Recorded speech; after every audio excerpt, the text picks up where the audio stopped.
Hey guys, it's me again. 2 videos in 2 days. How lucky are y'all? Maybe 3 days. I don't know. We're on day 12 of quarantine. I'm not sure. So I wanted first and foremost to say thank you to everybody who reached out and responded to the video that I posted the other day, yesterday. I'm not sure. And rest assured, I will be responding to each of you. So thank you so much for that.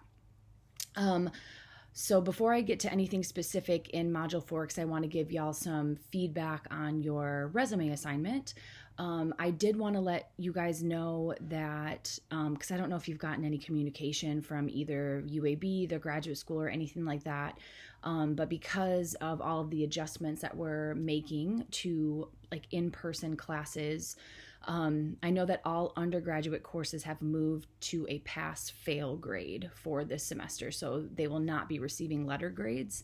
And we haven't heard definitively from the graduate school yet to know if that's going to be broadly implemented in our graduate programs. And I also don't know if you'll have perhaps a choice to between a pass-fail grade or a letter grade. So I just wanted to kind of put a bug in your ear for that, to let you know that I'll be following up with you to let you know anything that I hear. My guess will be that I won't necessarily have any information that you won't have. So I don't know what a pass-fail necessarily does to a GPA or anything like that, though it's not super important. Your skills are. So again, just wanting to let you know that that is potentially where we're moving. I think you will absolutely have an option for pass fail, but I don't know that you'll have an option for a letter grade.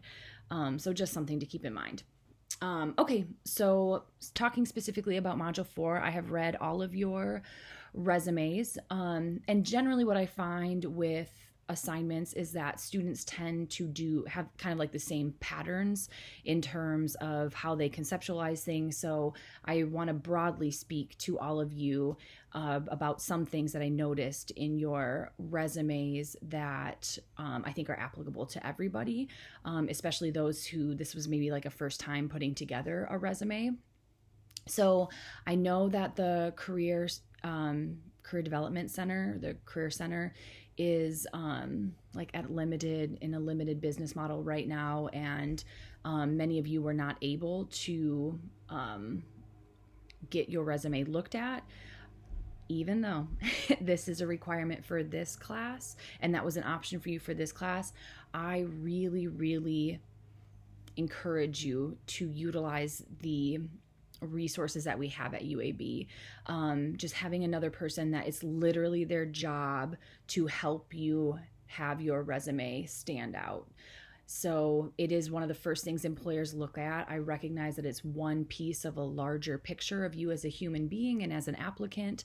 And a lot of this stuff happens in person, but this is their first look at you. This is their ability to say so-and-so has these qualifications, or their resume is outlined well, they speak well, they're articulate, they're concise, they have things that we're looking for with this. So a resume and a cover letter are very important when you are looking for jobs and careers.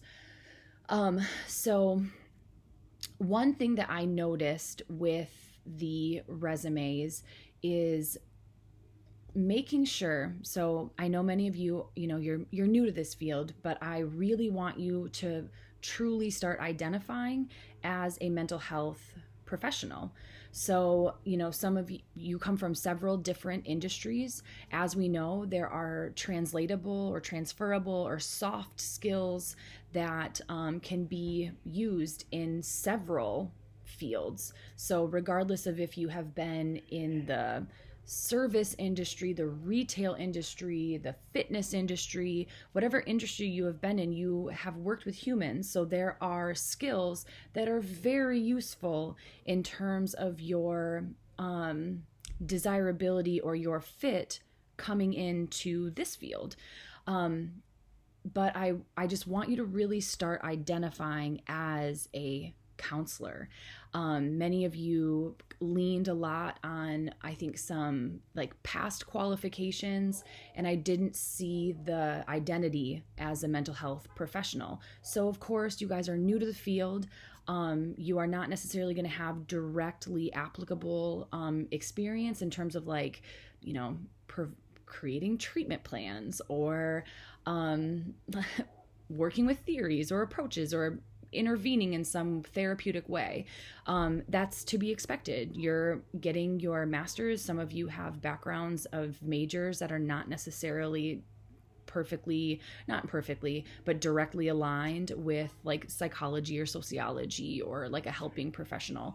So just wanting to put that out first and foremost. Moving forward, start to build a resume that is looking to work in a private practice in an organization at a nonprofit, utilizing the skills that you will be accruing. So first and foremost, you want to talk about your education. So yes, degrees and experience that you are accruing goes on a resume.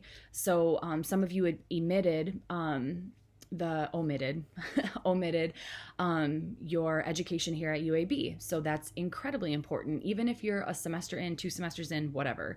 And a resume, just like my CV, and if it's helpful for anybody, I'm happy to upload my CV. I've been building it since, oh my goodness, 2003.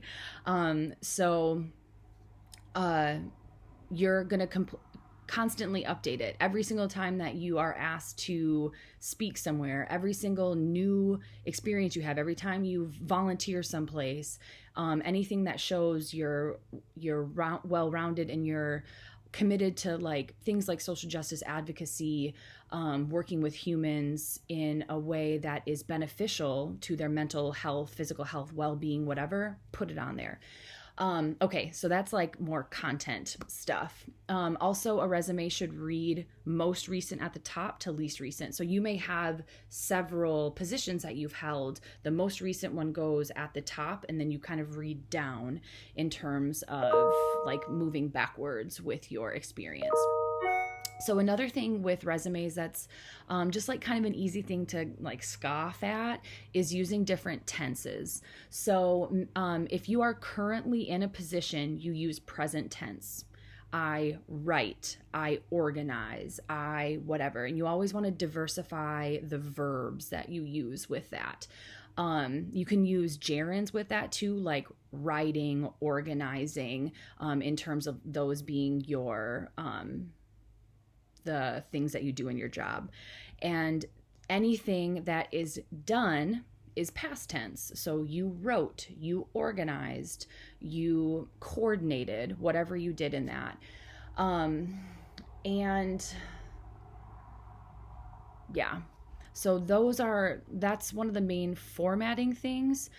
So generally in resumes, you want education, relevant work experience, any sort of extracurricular. So if you've done something like Habitat for Humanity, if you played a varsity sport in college or something like that, put it on there, because I still have the fact that I was a collegiate athlete on my CV, because like not a whole lot of college athletes go on to do what I do. So it makes me a little bit unique in that, but there are leadership skills. I was a captain my final year when I played. So those are translatable skills. And so anything that you want to highlight, go for that. And then of course with cover letters, you want to identify specific people, why you're a good fit, and why the organization or where you are applying to is a good fit for you. Some of you express some hesitation in terms of like, I will follow up with you, I look forward to hearing from you. That is a little bit of a personality thing, but there are people that are vying for the same position as you, and you want to show interest. And calling back or having some kind of communication about once a week is not seen as too aggressive. Following up, I'm still interested in this. I continue to look forward to hearing from you.